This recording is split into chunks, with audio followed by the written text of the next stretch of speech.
That's just how I am. I love it when people make that statement. 4 years of brain scans say otherwise. Give me 3 minutes. In London, you can't just simply drive a cab until you've memorized about 25,000 streets. They call it the knowledge. 3 to 4 years of study. Most people who start never even finish. University College London scanned 79 trainees before they started. Scanned them again 4 years later.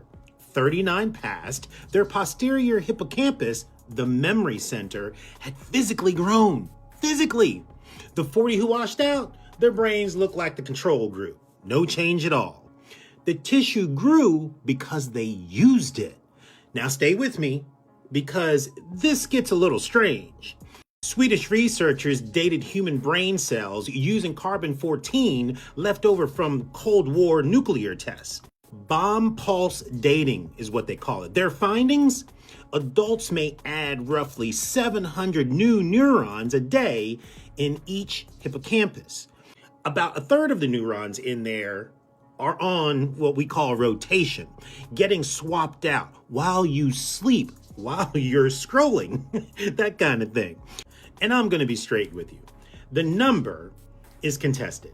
Some labs say adult neurogenesis in human beings mostly stops at childhood. Serious scientists are still fighting about it. I'm not selling you certainty. I really don't have. But the structure change isn't contested.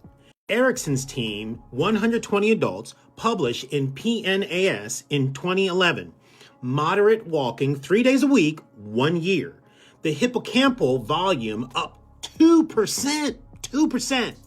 That reversed 1 to 2 years of age-related shrinkage. That's amazing. And by the way, that was just simply from walking. So get your tennis shoes on. So what's this got to do with bias? Well, your hippocampus is the part of you that decides whether the person in front of you is a new person or just another copy of a category you filed away years ago. Bias is what happens when your brain grabs the file instead of meeting the person and getting to know them, by the way. That's a shortcut. Shortcuts get learned, and anything learned can be relearned or unlearned. Here's what most videos on this topic won't tell you. Lay and colleagues, 6,321 participants, 9 different bias interventions. Every single one worked immediately. That's great, right? Not one survived a delay of a few hours to a few days. Not one. So that one-time bias training your job made you click through last spring, the evidence says it did close to nothing. That's just what it did. But Divine's team in Wisconsin ran 12 weeks, treated bias like a habit to be broken, not a fact to be learned. Those effects held for at least 2 months. The difference wasn't the content, it was the reps. So here's your work. 1, name it in the moment, out loud or in your head. That was a category, not a person. Yeah, that matters. Awareness is the first thing Divine's protocol trains. 2, build an if-then plan. Goldwasser research shows these cut automatic stereotype responses.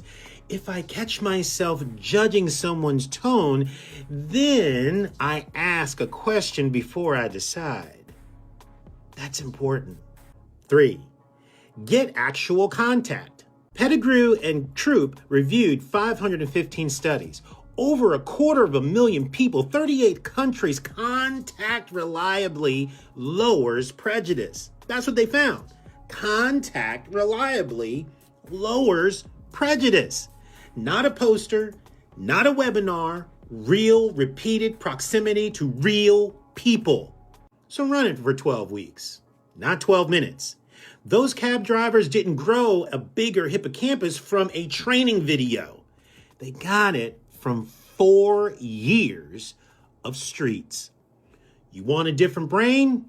Give it different work.